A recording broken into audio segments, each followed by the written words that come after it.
Hi, this is Joseph Arthur. Thanks for checking out Come to Where I'm From. Please support us on Patreon, patreon.com/come to where I'm from. We are an independent podcast, and any contributions you can make are greatly appreciated. Joseph Arthur, Come to Where I'm From podcast. Hello. Episode 90, I think. Congratulations, 90 episodes later. Is this episode 90? Yeah, it's episode 90. That's kind of perfect. Yeah, it's bananas. Well, the album came out in 2000, but almost. I just mean that 90th episode of the podcast is just down to me and you sitting here. Isn't that wild? Yeah, it is. And we're here to celebrate Come to Where I'm From album. Isn't that wild the way the universe works? Yeah, it's been almost a year. That we've been doing the podcast? June? Yeah, we started like June 28th or 29th of last year. Is that right? Yeah, with Jesse. With Jesse, with a 2-month break for coronavirus. Yeah, down in the basement of Coney Island Baby. A.K.A. Brownies, A.K.A. Lola. Yeah. High fidelity. So this episode is different, where you are the guest. So Come to Where I'm From with Joseph Arthur, special guest Joseph Arthur. Mm-hmm. And we're going to talk about the re-release of Come to Where I'm From that came out this week, or on the 12th, June 12th, I believe, last Friday. I don't know. I guess it came out. Yeah, it's out. It's out. It just came out like last week. It's out. 20th anniversary. And the original album, if you remember, came out. Do you know when it came out? I really don't. Like it came out April 11th, 2000. Yeah. Oh, okay. And it was put out by Real World. Yeah. Who are also doing the re-release. Yeah. My memory of that was coming back to New York City. I don't know where I was from. I was traveling a lot then because it was like Virgin Records kind of like really took a big interest in the record. And Come to Where I'm From? And Come to Where I'm From. So it was kind of like I got a major label vibe with it. And I remember going to like Tower Records and it was like... Which one, in the Village or Times Square or Union Square?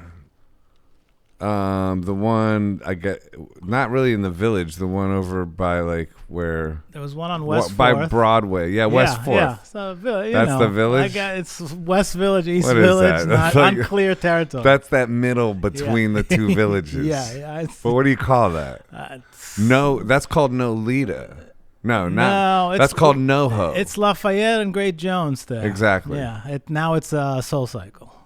Yeah.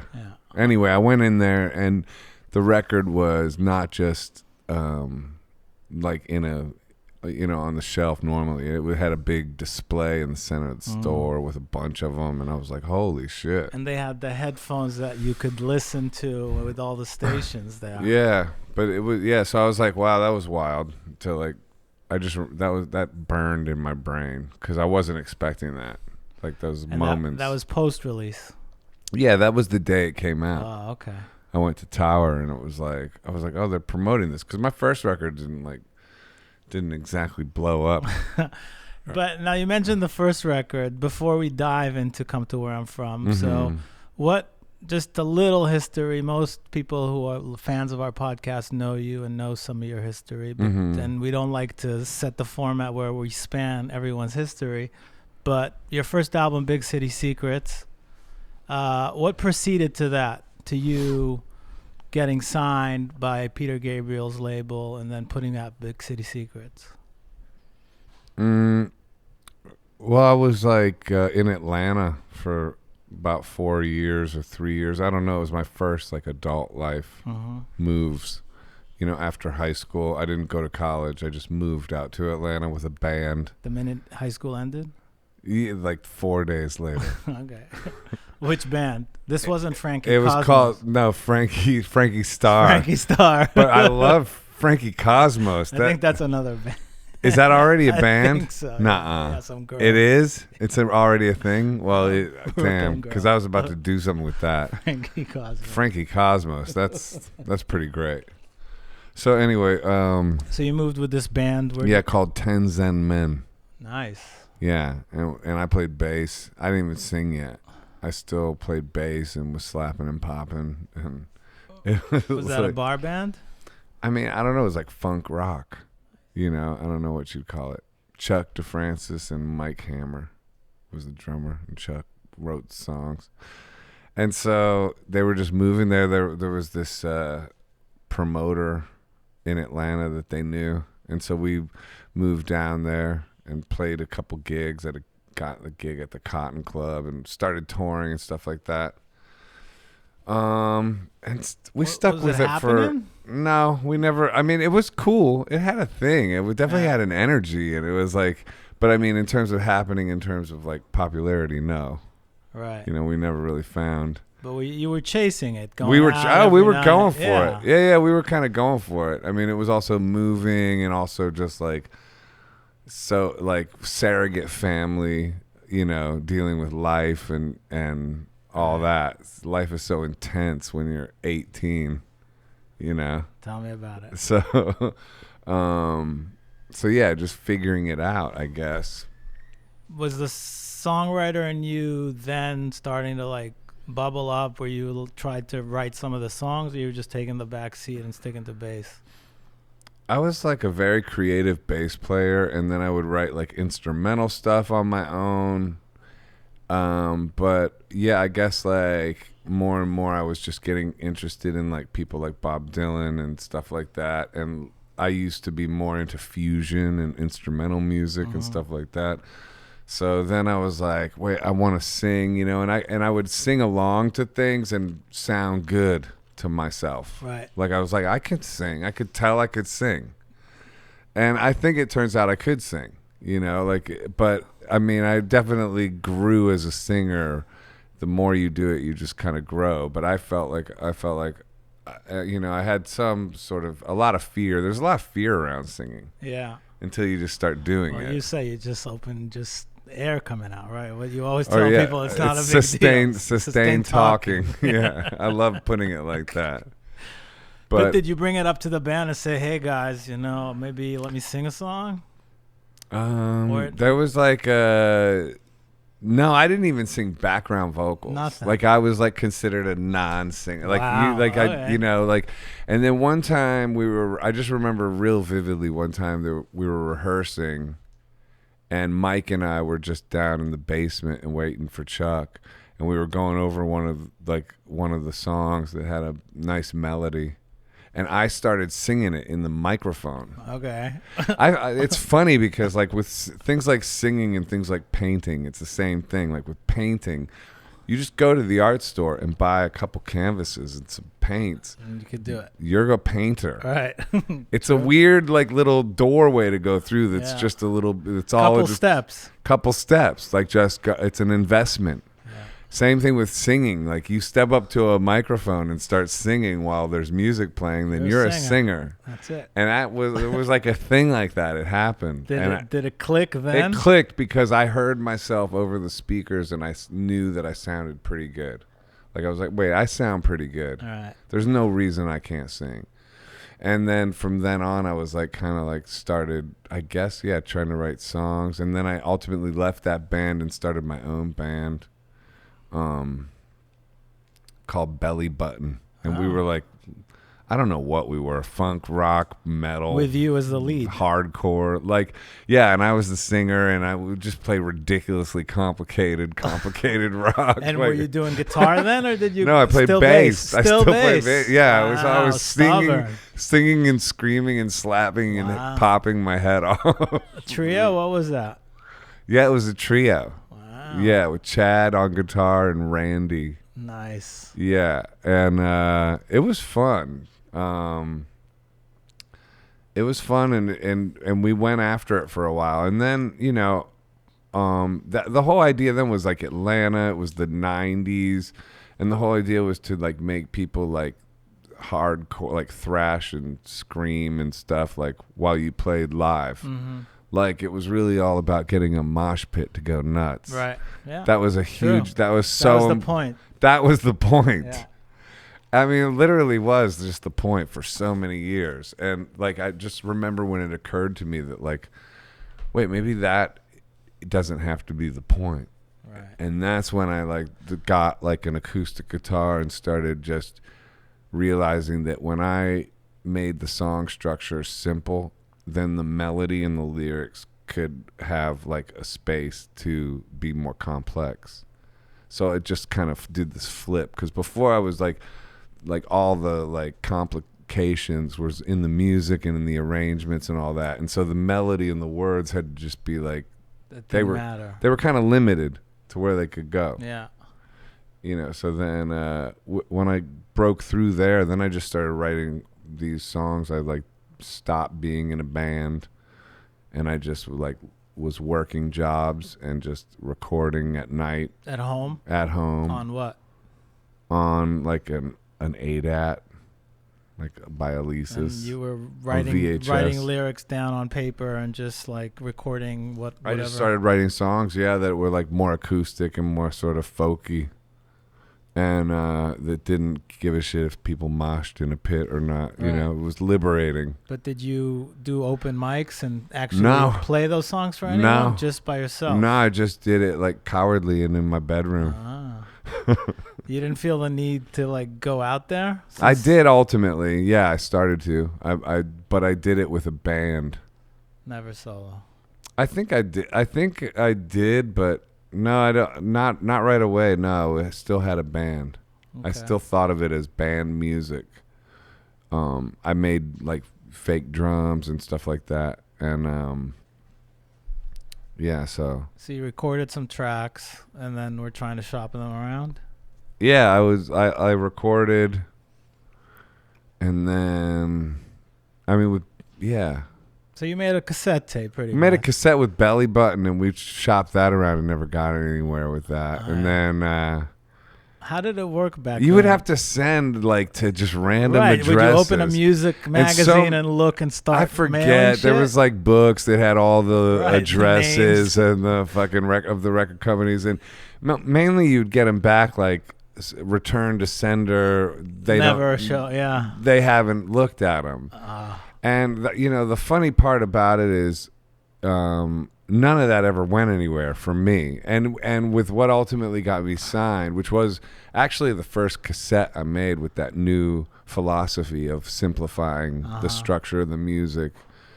That very first one I made is what got me signed to Peter Gabriel's label, but it was never sent to him. It was just given to some friend of mine. Just ended up on his desk. It ended up on his desk, but I've told the story a gazillion times, and probably most people who are listening to this heard know it. The story. Or like that know me have heard this story, but it's like, it was just like, I gave it to a friend who then gave it to somebody who worked at a record company. That guy sent it to somebody in New York who worked at a record company, and then that guy, Harvey Schwartz, used to work for Peter Gabriel, gave it to him, and then he called me up and signed me. And Did you ask Harvey how many cassettes he usually gives Peter, or was that like he a told me he gave him him 5 like acid jazz CDs and 1 cassette, which was mine. and he played mine last after 5 acid jazz CD rejects. He set the mood. He set the mood. And then he put my cassette on, and Peter Gabriel wanted to hear another song, and then he said, "Can I take that?" And then he took it on a plane with him and listened to it on the plane. And then do you remember what songs were on there? I mean, History was on there. Your history acts as your gravity. So that's the one that sucked him in. That's the lyric that sucked him in. And what kind of version was on that? Is it similar to what's on Come to Where I'm From? I haven't listened. I can't remember. I mean, I remember it, but... do you still have that cassette? Fuck, dude. You know what? I don't really. If anybody has it, well, somebody sent me one. Somebody sent it to me. They did? Yeah, so it's somewhere. Oh, but man. You gotta digitize. They sent it to the wrong person.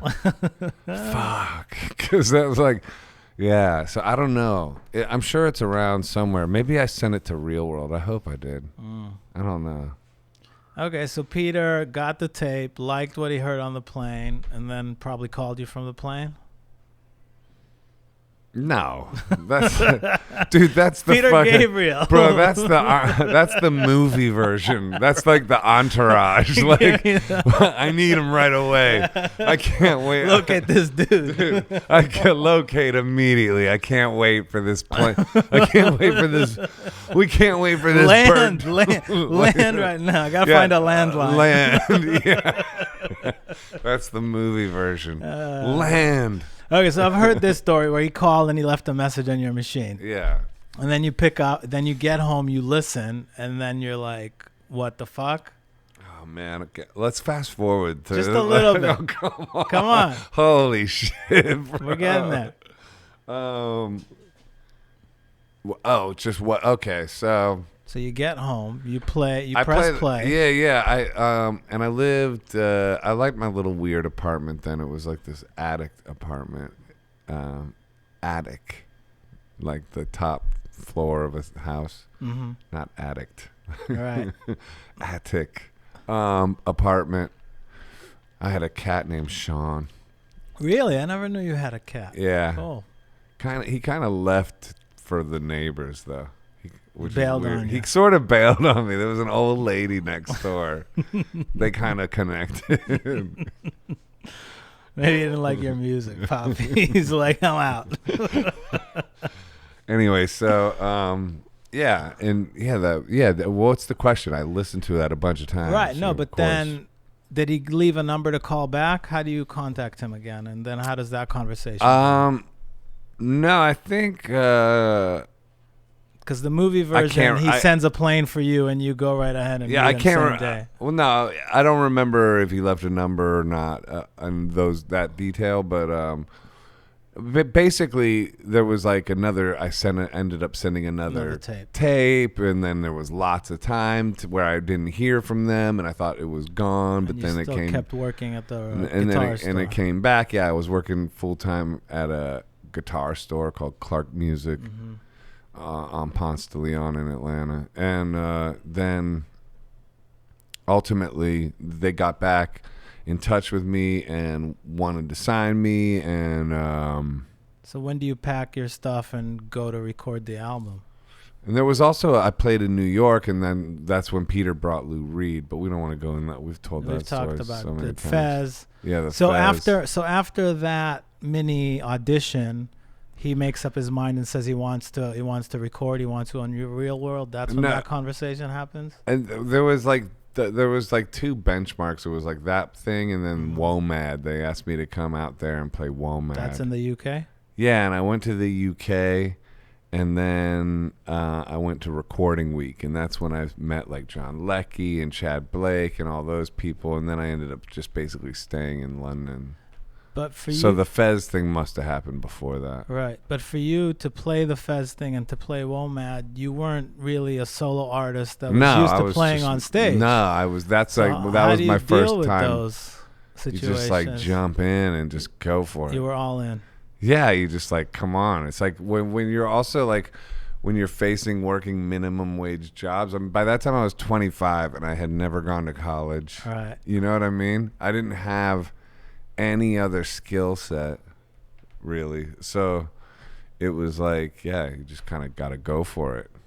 Okay, so you record Big City Secrets, with Marcus, and they put it out. Yeah.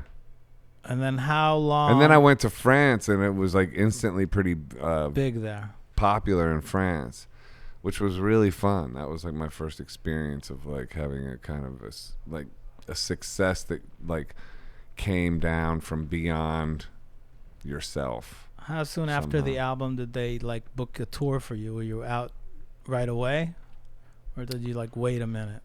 No, I spent like a month in the English countryside developing, performing with a loop, and I was like, nobody had done anything like that before, really, on the level of a singer-songwriter like that, and there was a guy named Paul Cantalone who kind of helped develop that with me. From back then? I didn't know he went that far back with you. Oh, no, sorry. Not Paul Cantalone.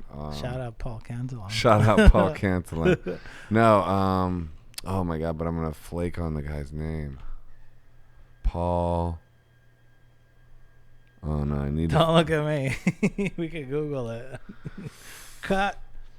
I don't. There's no way to Google it. Okay, so you went out and you honed your craft. I had his name, but like it got mixed up with Paul Cantaloune's name. It's been a long time. Whose idea was that to do that? To go for a month and just try to...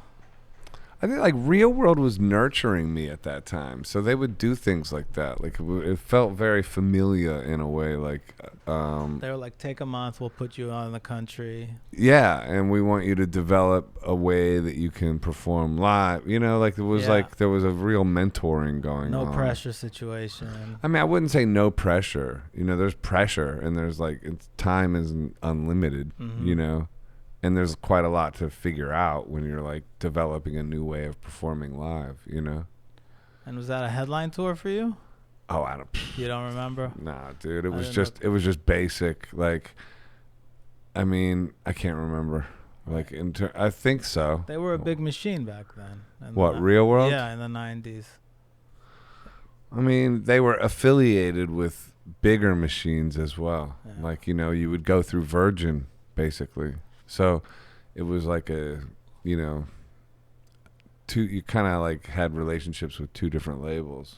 You were signed to a label that was signed to a label. Kind of, yeah. And then you would have to also forge your own relationships with both labels. Right. And you like nothing was like really guaranteed. It was like always like in between records there's always like this like need to rebuild the entire thing again from the ground, which is still true. It's just the nature of things. Like every single time you have to rebuild the entire house, you know? So, and so just after Big City Secrets, there was really not, that had not done that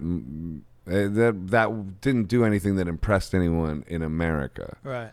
Like it didn't blow up or anything like that. It did good in France though, so it did have like, it did give me like some kind of, motivation. Momentum and enthusiasm, and it wasn't like dead. It wasn't a dead thing, but it was like still very much an uphill battle. And I just remember like, it wasn't really till Yves Beauvais sent the new demos I was working on to T-Bone Burnett, and then when T-Bone flipped out over it and wanted to meet and produce the next record, that's when Virgin came back on board fully and was like, oh, okay, we got something here. And that was like when things got real exciting again. So how long of a wait period did you a long time. Yeah, like that's the thing. Like there's like, you know, like in between there's like 6 months, maybe a year where you don't know what's going to happen. You don't know what's going on. And you can't really go in a studio back then and just record.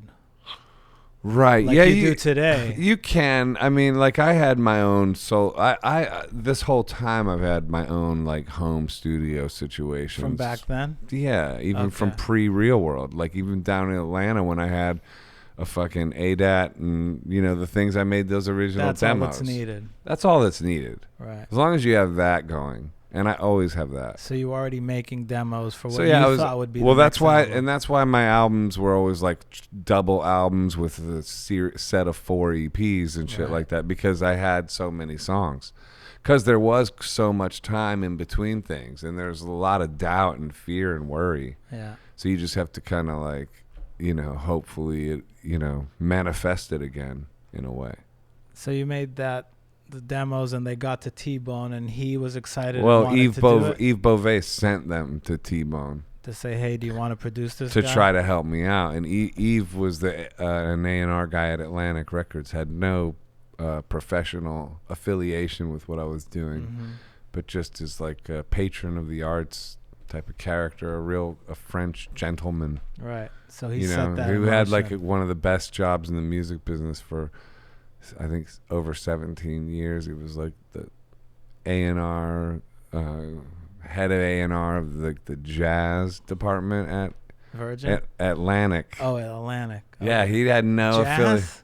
Yeah, jazz, but he could sign whatever he wanted to. Really? Yeah, and he would sign Daniel Johnston.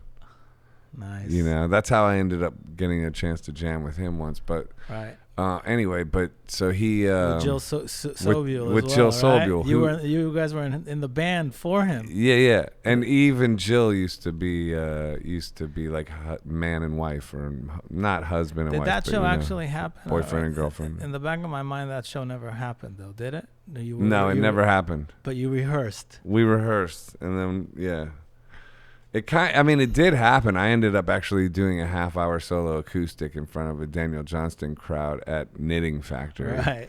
And Daniel couldn't find his notebook, so then didn't want to go on, and then he ended up going on and playing a couple songs after solo. So they scrapped the band. They scrapped the band. That's bananas. Yeah.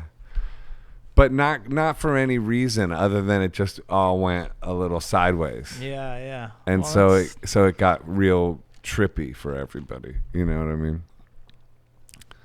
Okay. So now we're back to Come to Where I'm From territory, and T-Bone wants to do it, and then what happens?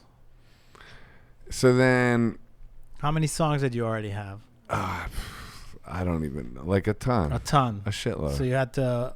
He helped you weed through stuff.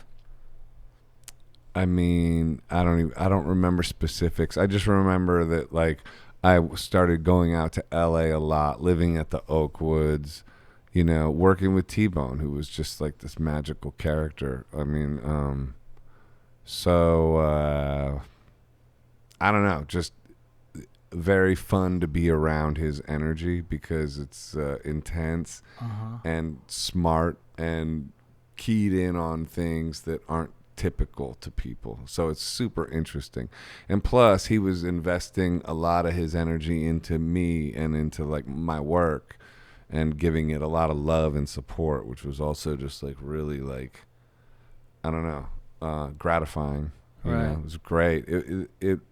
It's like a inside job. I feel like his production. It's like a psychological thing almost. It gave me so much confidence to be with him and doing this that it was like, I don't know.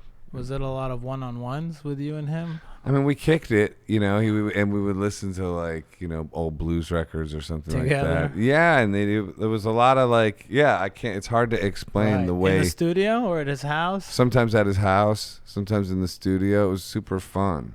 It was interesting. So you became like best buds for like a period of time.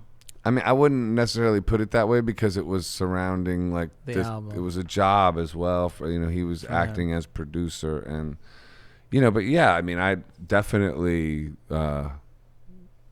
feel for him as on a friend. I mean, you know, have a lot of love. I don't know how you put it. Yeah. And have a lot of love for him. How much of his influence do you think is like in that album or on that album? You hear it, or it's just the overall attitude and the way he makes you feel?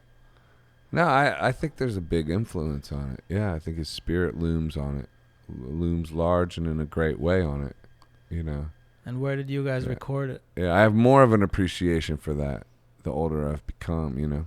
So, and I mean also just like, you know, he brought in Jim Keltner, he brought in Rick Wilt, he brought in Carla Azar, and you know, picked Sound City, and it was like this like LA experience for me, like just to be on the West Coast and like first time for you, I guess, at the time. Basically, like, and then just becoming a transplant there, you know, and working with like this incredible group of people, you know, and on this music that, you know, it also coming out of the Big City Secret thing, which felt like,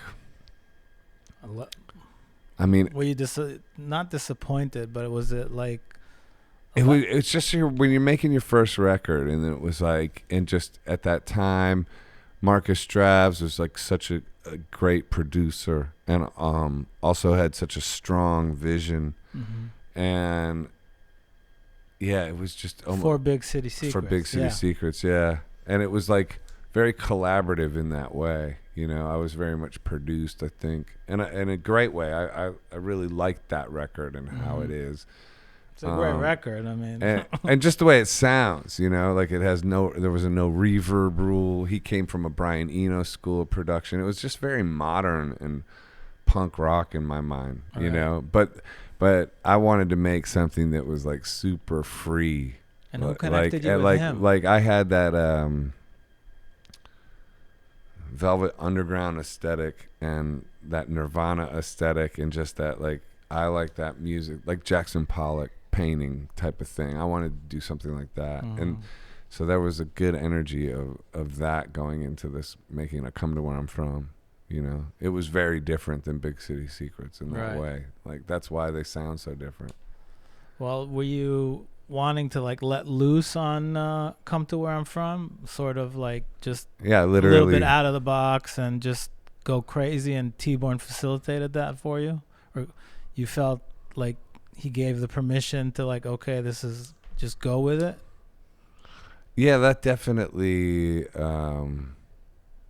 there was like a matching of aesthetics there. I don't really remember how the specific conversations about that, but there was definitely, like, I don't remember any sort of tension in that department. You know, I mean, I think T-Bone has a very, I don't know, seemed very open towards all kinds of happy accidents in terms, I don't know how to put it. Yeah. And Keltner also was probably magical to have him come in. Yeah. All the drum parts and all the band parts, did you write all those parts, or was that sort of like in the studio, sort of where it ended? How did that, like? No, I didn't know. Like, there's like the drums on Invisible Hands, like that's Jim Keltner, and it's just magical to me, that beat. Like, I didn't come up with that. Right, so he just comes in and you play him the track, and we play together. Right. We just jam in the studio. Yeah, and we start doing takes. Nice. And it just evolves. So, yeah. And it was also recorded in a magical studio. Yeah, Sound City. Right. And Fleetwood Mac recorded a lot there. Right. I don't know. It's a big LA thing. Like, Dave Grohl made the documentary. And then you dropped his name, and then in the re-release. Okay. I want to say that I did drop his name. No, but in the re-release. Hold on, but let me say a couple of things about that Rolling Stone story. Is that this?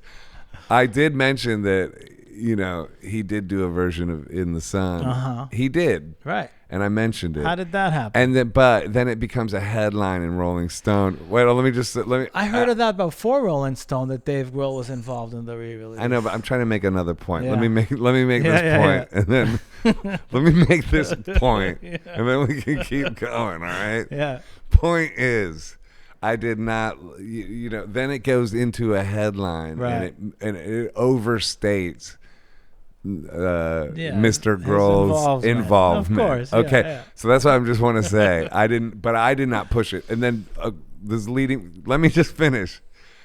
Also then it said in the thing that I was 46, and then I've been hearing through the grapevine, that I said that I was 46. In the Shlomo gave me shit for it. For how old? I don't keep track of how old you are. I don't know how old I am either, and I don't really want to even say it out loud. Point being is this: I did not tell them my age.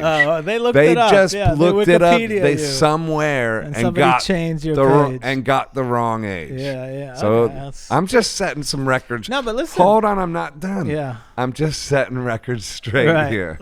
Rolling Stone, pay attention. And what was the last record I wanted to set straight on that one? Your age, Dave Grohl. My age, Dave Grohl, and I don't know. We can keep going. What else? Those are the big ones. Has this been on the whole? Those are the big ones, I think. I can't remember. But so, T-Bone shows up with Dave one day in the studio back then. And you guys just jam? Were you there when he did his drum he was track? producing this band called Verbena. Okay. With which was a great band. Dave was? Yeah, okay. Dave was. In the same studio. That's it. Right. It's like, you're hanging in there's communal space. You end up kicking it, and he's a super nice guy. It was no big deal, but he did come over and played a version in the Sun. It was a cool version. T-Bone came back and did not like that version and was disappointed that we didn't get a great version of In the Sun, or to his way of thinking. And I wasn't sure if the re-release version might be that version. And to me, it sounds, I love the new version in the Sun that just came out. So that could be it. I don't know. I haven't validated that or verified that, I should say. But the funny thing is we could never get, I think I cut In the Sun 35 times with Jim Keltner. And the version that's ultimately on the record is my demo version. We never beat it. Like that's me playing drums on the version of In the Sun that's on the album. Keltner out. We just used my demo version. Yeah. So no, we didn't take him out. He was never in the demo version. We just then tried to recut it with Jim Keltner like 30 something times. Wow. We tried to recut it with Dave Grohl, and we recut it with Carla Azar. But we just never beat that first version because T-Bone liked the vocal on the first version. So that was it. And it wasn't on a separate track where you could like use it. I don't know, dude. Right. That's just the one we use. That's crazy. Yeah. And whose idea was it to keep going 30 times? Well, it was just like one of those times where you know how you hear about Let's like just do it again. Elvis did like name an Elvis song. Jailhouse Rock. Yeah. Elvis did Jailhouse Rock like 400 times. Really? Yeah. Or the version that they used is take 75, you know? Okay. It's one of those things with like old school rock and rollers just going. We did a lot. Yeah. Yeah. And I heard or I read that T-Bone originally didn't want to use History in the album. Yeah, that was the other semi-record I wanted to set straight, which was just like, that's the funny thing about doing an interview like that because... well, we know Peter liked it from the demo. Hold on, I'm making another point about the setting record straight, dude. Listen, I don't usually interview people. Hey, you're doing a good job. I'm lost in the interview. I'm having an interview experience, like I'm being interviewed by but we're setting records a straight fucking here. Professional over there, mate. Cheers, geezer. Cheers, mate. You know what I mean? Easy. No, but like I hope I've expressed like I like the love I have for the people who were involved in the making of that record. Like. Looms large to me. T-Bone, Carla, Rick, sort of like and a lot of other characters. Malaysia was involved in a couple of songs. No, but sorry, throwing you off. Let's set the record straight on History. I'm not. No, hold on. I'm still making a point. I'm still making a point over here, homie. So, but when but then you do an interview, and I express that in the interview, all that love I was just talking about. But then when the interview comes out, it's just the only mention of T-Bone is like, and then they disagreed about History. You know what I mean? You know what I mean? It's like you can't control the narrative of the media. Well, let's control this one. So that wasn't the case. Oh no, that was the case. It was the case. But I'm just saying there would maybe we should cut this part out because I'm not trying to piss off Rolling Stone. Oh no, it's fine. Okay. But then does Peter well, then cut out me saying cut out because then right. Does Peter? Can you do that? Yeah, I could figure something out. Does Peter step in and say, "Listen, guys, let's keep this. Trust me on it." No. It's just one of those things. Like that was like one of those. Like that's like after the record's done. History was just something we worked on, but it did kind of come from another session. Like some songs came from other sessions. Like History did. Exhausted. You could tell.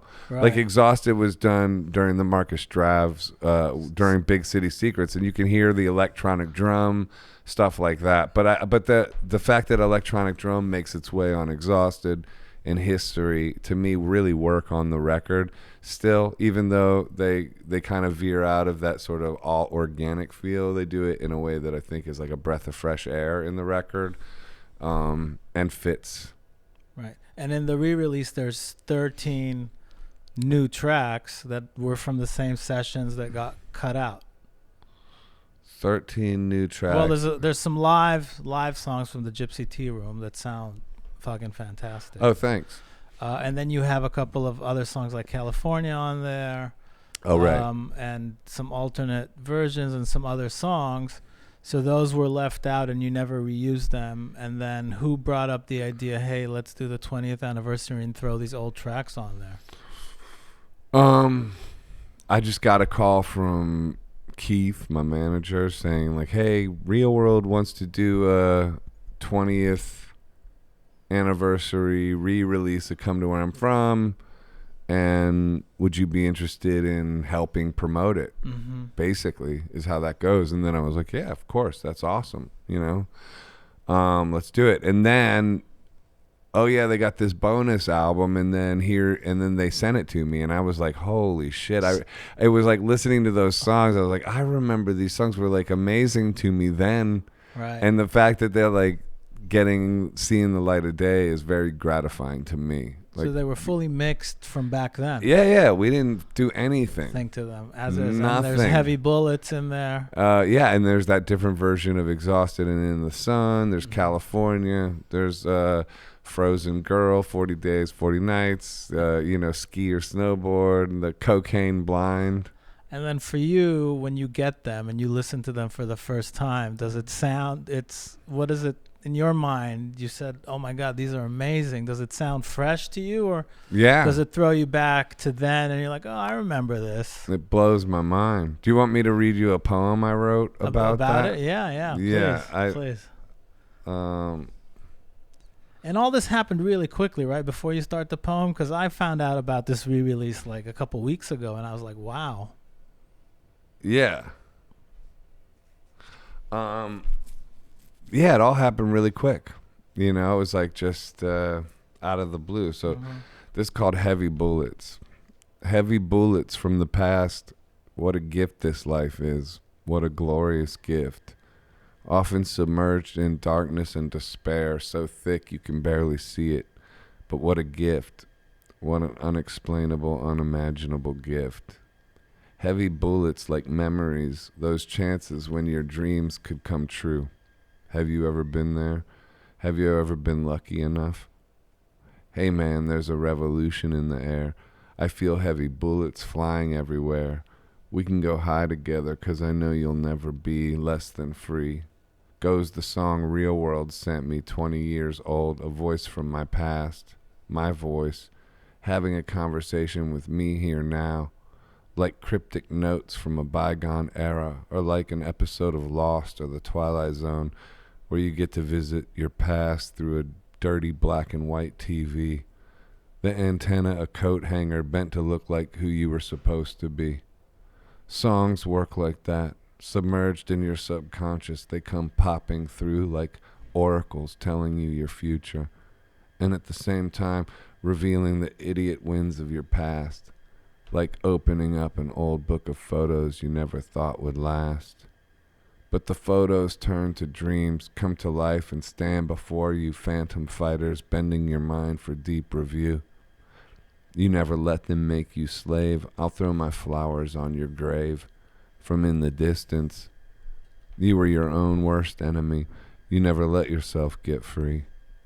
It's strange when lyrics speak from the planet of your subconscious mind, ignoring the normal rules of time, speaking to the overall condition of your world and your life, cutting through the noise pollution like some kind of magic knife. The looseness of this music is the heart of its power, its force of freedom and wonder, like Big Star when they were burning through the sky of chaotic confusion, still trying to get saved from all these illusions. The yin and yang of surrender and escape, cocaine in Times Square, plummeting into regret and reverting to the power of prayer. Which of us hasn't been there? Hey babe, there's a revolution in the air. I feel heavy bullets flying through the air. We can go high together, 'cause I know that you could never be less than free. I don't think the me of 20 years ago would be too bummed out by the me now, still working towards this dream of freedom in an era of ever-deepening oppression, still not willing to let the dream go, no surrender, building up towards the next show. In the distance, I can see the horses run. I hope someday you can see what you've become. eerie a message like that riding up the West Side Highway towards the lighthouse. How many mistakes have I made on the path?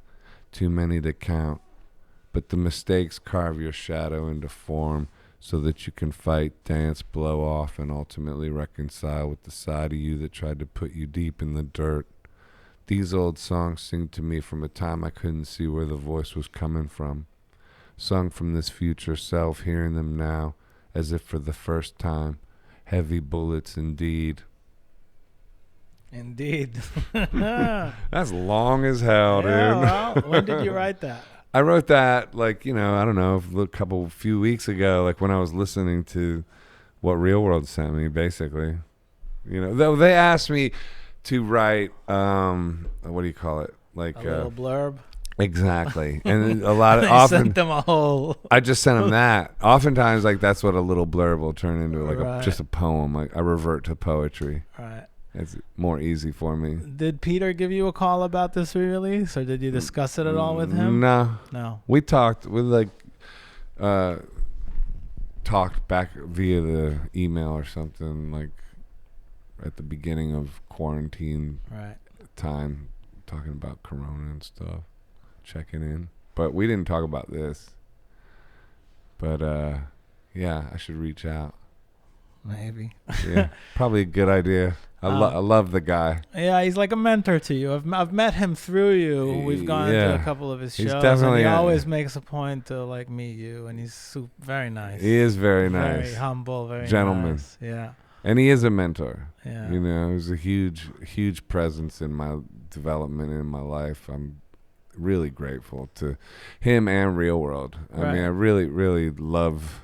You have like an interesting relationship with them, because every now and then like an album comes up and you're like, oh, maybe Real World will want to put this out, and sometimes they do, sometimes they don't, but it's like it's not a falling out. No, we've gone through some, you know, darker periods, but there's a great vibe there, you know.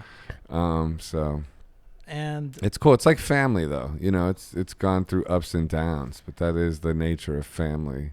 And speaking of Peter, and you've told this story before, but I think it would be nice to tell it now, is that he put out In the Sun before you put out In the Sun. That's right, on a Princess Diana tribute album. So how did that happen? Was that previous to the Come to Where I'm From recording sessions? Yeah, I think so. I think it was... you sent him like a demo and he loved it or something like that? Man, timeline-wise, I don't know when In the Sun popped up. I guess probably it didn't pop up before Big City Secrets. Before Big City Secrets? No. I think it came after that. Yeah, I probably wrote it in London. I think in South London I wrote it. And then I don't know. Right away that song just it was like a hit. You knew? Internally it was just a hit. Yeah. Like it is a hit. It got treated like a hit. Yeah. And then Peter was like, "Hey, I want to do that song." He could spot it. Yeah. He was like, "Hey, listen, this song, I think I'm gonna take that." And then he actually did he change it? I've never heard his version. No, he pulled me aside and said, "Hey, would you mind if I did this?" Mm-hmm. And I was like, "Well, why would I mind?" And he goes, "Well, because you know, it's not out yet. It's not out yet." Yeah. And so I could see it, but it just never occurred to me that wouldn't be great. I didn't really care. Like even then, I just didn't care that it didn't. Whatever. My ego didn't get involved on it in that way. Was it a big hit for him on that album? I don't know. I mean, I wouldn't say it was a big hit for him, but it was definitely a big hit for you. Well, I mean, what, you know, define hit, but people still request it, and it's, you know, it's like every artist has that mandatory song. Yeah, it's my mandatory song. Your one mandatory. It's definitely that and Honey in the Moon. It's like those are my mandatory. You have to play those. I like both my mandatory tunes. Like some people don't. I don't mind my mandatories. They're good. And then somebody again approached you years later and wanted to use that song. Oh yeah, by the name of Michael Stipe. Yeah, that's right. So he also saw something in that song. Katrina, for Katrina relief. Yeah. So yeah. And it's bizarre, that story, because then he sang on it with Chris Martin. Well, he did a EP of like five versions of it. I think even more than 5 versions of it. That with lots of collaborators that are like very high profile, And like that Justin Timberlake didn't and faze you? Will I Am. I know it did, but the weird, like, no, heavily, and I'm extremely grateful. But it's weird, like when things like that happen too. Like there is a Right. dreamlike quality to life when big events like that happen, or when you get blasted out of your comfort zone in ways that it could be shocking. There's almost like this positive form of disassociation that happens that just kind of gives you the wings to and courage to deal with those kind of things. Right. And that just shows up. Did you think about not letting him use it, or it was the same attitude as Peter, like, yeah, whatever you want? Well, the funny thing is there's an interesting story there, because it was going to be it's in this movie called Saved, and initially I said I didn't want to let them use the song, and he was the producer of that movie. Oh, okay. And he called me up when I was living in New Orleans, and I was working on Our Shadows Will Remain, and he called me up and asked if I would reconsider letting them. So you already said no. I said no. Wow. Back then, you said no to things. Right. It seems weird that I would have said no, but I did. You didn't say no to Michael. You said no to the people who. I said no to Saved, and then he asked me if I would reconsider, and I was such a huge fan. I didn't know them yet. Before this is pre-touring with them. This is like, yeah. So it was like, so I was like, hey man, okay, Oh no, I did. Maybe I did know them actually. No, I think I did. I don't know. Anyway, it's Michael Stipe. I said yes then, and then when Katrina happened, he ended up using In the Sun. This was years after that, because he associated me with New Orleans, because when I said no to that, he called me in New Orleans and remembered using a 504 area code. Really? So because I said no to Saved, it became something This he huge covered thing. for Katrina. Isn't that funny? It's bananas. Isn't that weird the way that works? Because if I never had said no and he never had to call me, he would never have associated me with New Orleans. Right. Chris Martin would never have sung that song. Exactly. And you That's know the what else is weird way funny? life works. And I was dude. thinking about this a while ago. By the way, that version of Chris Martin and Michael Stipe is just, for anyone who didn't hear it, I is love just like, it's jaw dropping. Mm-hmm. And I think they played it together live on Coldplay's Austin City Limits, which That's was right. huge. I think that's the only time they Huge. did it, right? Well, and they did the recording on the album is not from there. It's Oh. an actual studio recording. Oh, okay. But it's gorgeous. Right. But I was on YouTube, and just to show you how things work, there's some kid from Brazil, like this 15-year-old, doing a cover of In the Sun on YouTube, and he titles it In the Sun Coldplay Cover. Mm-hmm. So how things so your music gets exposed to this kid in Brazil who thinks it's a Coldplay song. Yeah. And Are you trying to trigger me right now? No, but I'm saying it's amazing. Like everything you just said, like the repercussions of it are just like enormous. Like when you stop and think about that one phone call where you said no, Yeah. to then me watching this kid from Brazil playing the song. Yeah, I see what It's you're saying. bananas. You're taking it further. Yeah. Yeah, it's That's just funny. like, Yeah, I get it. it's like you pinpoint the minute that triggered that. It is that phone call. Yeah. So it's just like, that's how life works. That's You can funny. always go back and find the one point where a decision was made that impacted, so many things down the line. Drives you crazy if you think about that stuff too much. Yeah, Like how many different lives you can live. And that's the thing. There's like always this pressure I feel that to make the most of life, and and I've definitely done the opposite of that. But I definitely feel that more and more all the time. Right. that I want to make the most of every day. Cool. I have another question. How long have we gone for? I don't know, like 45 minutes. Nah, we've gone longer than that. And for anyone listening, Joe's gonna play some songs off. This has only been 45 minutes. Off an hour almost. It says 58, but I don't know when we started. I started a little before, 5 minutes before, so it's been like 55 minutes. Could it have been longer than 60? No. Are you sure? 100%. Why? Because it's only 58 minutes. Oh, so it's less than that. A little less than that. Oh, okay. Yeah. Because I was going to say, this feels like we've been going on forever. Yeah, we could wrap it up because we still have like a performance coming up, and you're going to play some of these songs.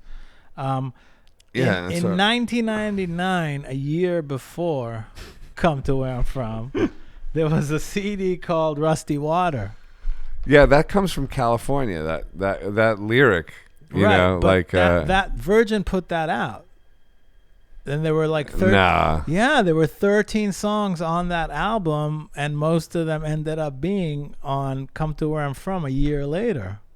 No, Virgin did not put that out. According to my research, they did. Are you aware of that? No, they did not. No. No, that's wrong. It's wrong? Yeah, you know what Rusty Water was? It wasn't a release? It was an idea of a title for what the record.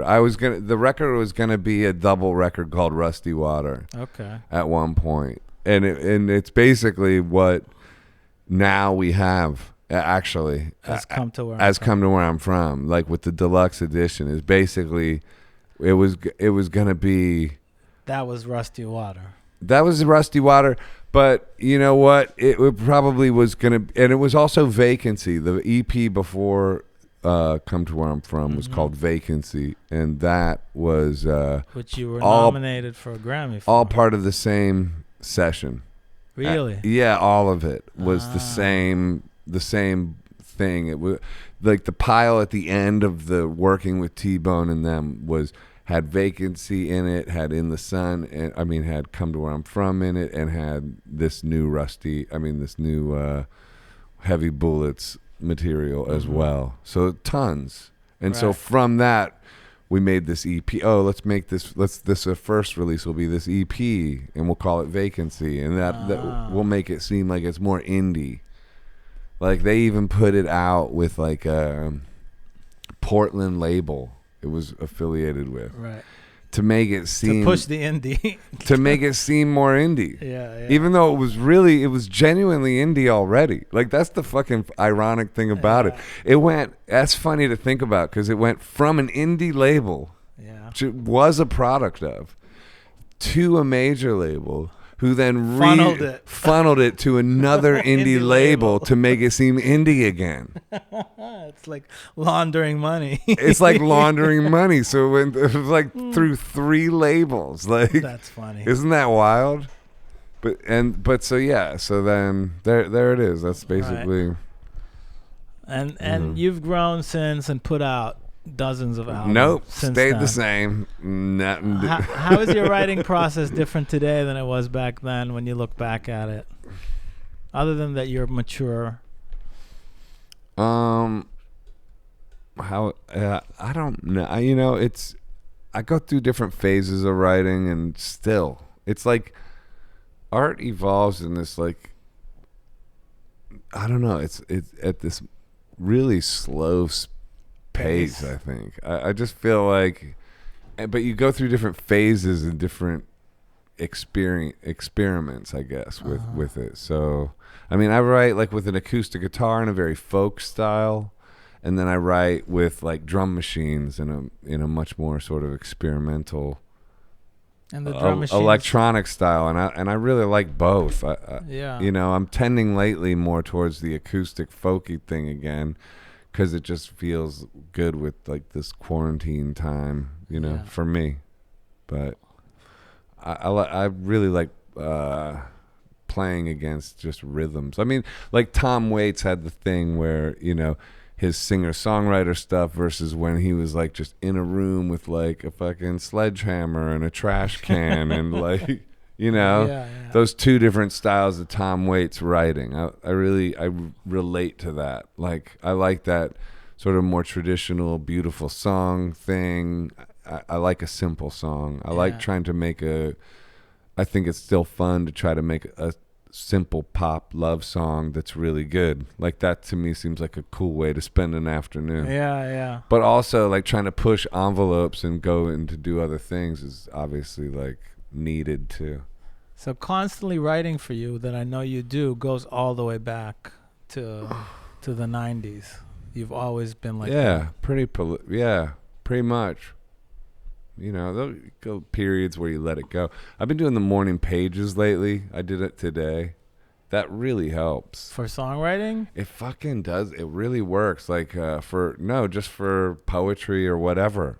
Or your own mental spirit. I don't know what it is, but the morning pages from the book The Artist's Way, where you write 3 pages every morning. What did you write about today? You just write gibberish. Really? Yeah, you purposefully don't write anything you want to use or keep or anything. It's literally like just taking out the garbage. It's just like blah, blah, blah, fuck, twist, I'm going to go. And I don't want to reveal too much of my psychology. Right. But you know what I mean? So like, it's just random nonsense. Just random nonsense, dude. Oh, I thought it was like actual productive, like 3 No, pages of writing. The opposite of that. In fact, if you like emptying out your cache. You're just basically, what you're doing is you're training yourself. Just write. Just don't fucking think. Like when you make stuff, like when you make films or when you make things, it's like, and I said it like, well, yeah, like you just do it. Just go in and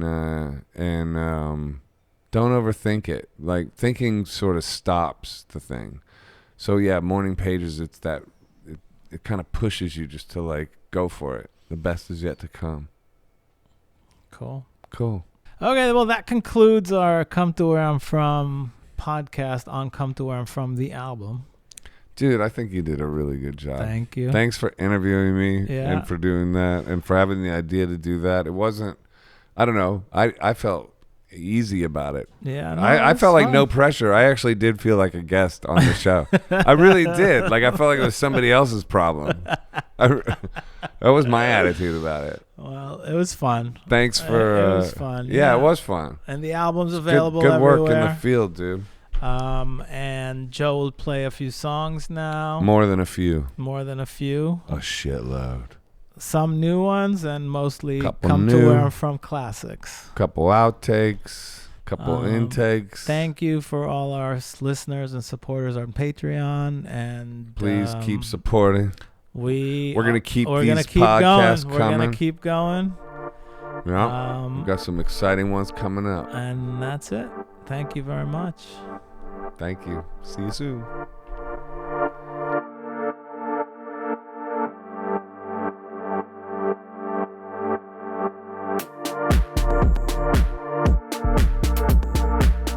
Hi, this is Joseph Arthur. Thanks for checking out Come to Where I'm From. Please support us on Patreon, patreon.com/Come to Where I'm From. We are an independent podcast, and any contributions you can make are greatly appreciated.